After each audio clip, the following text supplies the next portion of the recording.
Hello, and welcome back to another episode of PS4 Horror Spotlight. This week we're looking at Outlast. With all the hype about Outlast often being called the scariest game ever made, you may want to know if I agree.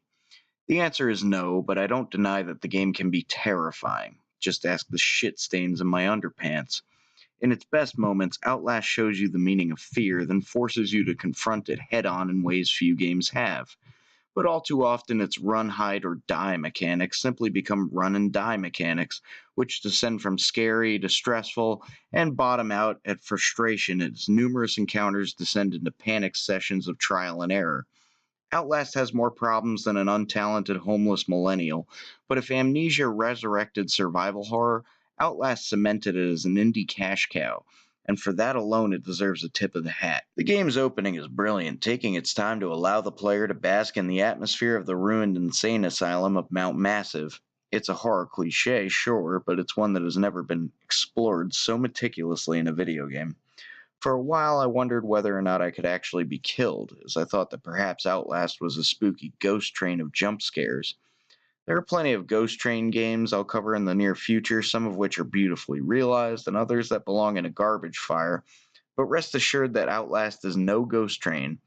About half an hour into the game, you'll encounter real danger for the first time. It's one of the best moments in a horror game I've ever experienced. The best part is that the first encounter is up against a seemingly regular person, and granted, he's carrying a blunt object specifically designed to cave in your face, but the game uses a single ingenious tactic that takes Joe the plumber from down the block and turns him into Leatherface. That tactic comes via the game's central mechanic, your only light source and your only edge against the invincible nightmares that await you in Mount Massive, the camcorder's night vision mode. This is easily the best thing going for Outlast, bar none. Imagine the ending of The Silence of the Lambs stretched across 5 traumatic hours, and Outlast is more or less what you'll get. Eyes glow bright white, cracks and dimples are highlighted with jet black, and everything else is a shade of eerie green. No shadows, no shading, just black, white, and green. What's best is that while in total darkness, your stalkers will fumble about looking for you, but they can't see you. You can stand right in front of them, panting with terror into their glowing eyes, but unless you brush against them or make a noise, they'll stare right through you. It's such a simple yet elegant touch, and it's implemented so perfectly for the majority of the game. Stealth games often supplement the player with abilities and gadgets that help spot nearby threats. Metal Gear Solid had the radar and directional microphone. The Last of Us had listen mode, which basically allowed you to see your enemies through walls. Outlast Night Vision mode is, however, the most creative and fun mechanic I've yet seen in a stealth game. And that mechanic is what defines Outlast as a survival horror game, for better or for worse, because using night vision mode drains the battery on your camera, and running out of battery means you won't be able to see in the dark. And make no mistake, you are completely fucked in this game if you can't see in the dark. This mechanic never posed a problem for me, though. I was often in danger of running out of batteries, but I never actually did. If the battery mechanic were removed altogether, I would guess that the game would be better for it, although the idea of running out of batteries did add a layer of stress to the situation. My favorite sections of the game just so happen to be those most criticized by the general public. While the objectives themselves may be repetitive and lacking in creativity with the find 3 switches to open the next area design scheme, it's how you find those switches or fuses or whatever that makes these areas so special. All of these sections have dangers patrolling the area, and in every case, you have to make careful use of your environment and your night vision to make your way safely to each objective. You're made aware of the dangers in this area clearly, usually because your enemies couldn't care less for being stealthy themselves, and once you're notified that there is a man waiting to turn your skull into lasagna, the game then informs you that you have to approach him to proceed. It's cruel and it's scary as shit, but the satisfaction that comes with successfully pulling off a victory is hugely rewarding. Or at least it would be if the game had half decent pacing. One of my biggest issues with Outlast is in its relentlessness to put the player at unease. Once the ball starts rolling, there is hardly any time to catch your breath between deadly encounters, and I feel like Outlast would be torturous to play at length without frequent breaks.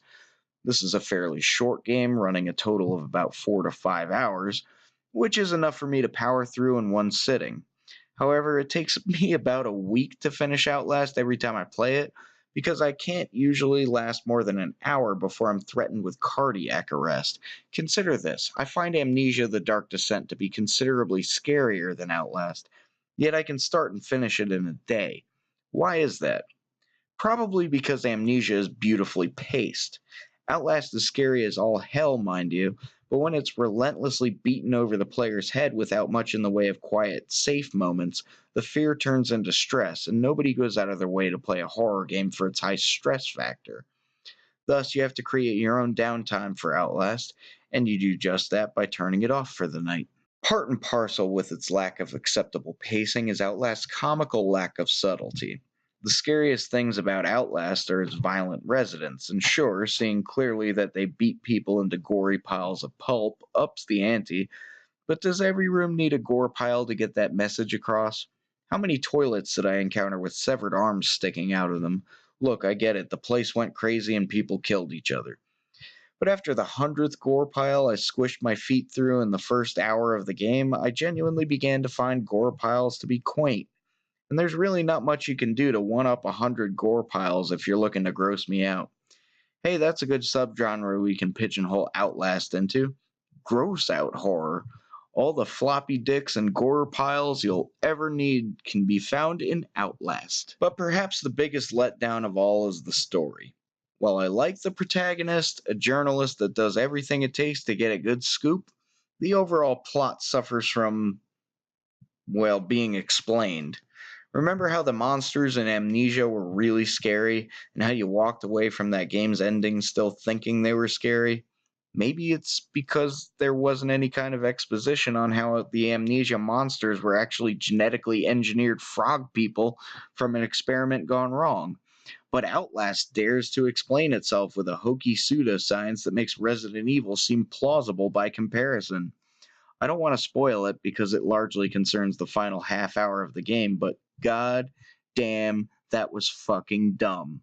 Perhaps not dumb enough to ruin the whole experience, but it was certainly dumb enough for me to consider Outlast a much weaker game than it could have been. And it really could have been something top tier if not for that horrendous final half hour. But regardless of how its story fell apart, Outlast is still one of the most intense horror games I've ever played. Outlast is $30 on the PlayStation Store and is currently only available as a digital download. Outlast Trinity, which includes Outlast, the Whistleblower DLC, and Outlast 2, will be available on disc later this year, and I expect it will retail at $60. If you're looking for an instant classic in the genre of pure horror, you could do a lot worse than Outlast. However, it's not quite the psychological horror experience it sets out to be.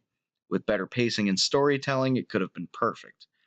I have yet to play the Whistleblower DLC in Outlast 2, but I'll be sure to cover those titles in the future, and I do hope Red Barrels has improved in the areas where I've been most critical. This has been the Panic Reroll with another episode of PS4 Horror Spotlight, a series dedicated to console devotees wondering whether or not a given horror game is worth the asking price. Thanks for watching, and I'll see you next time.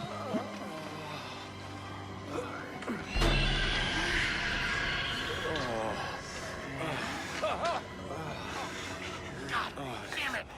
What the fuck is the matter with you? You weren't invited to this!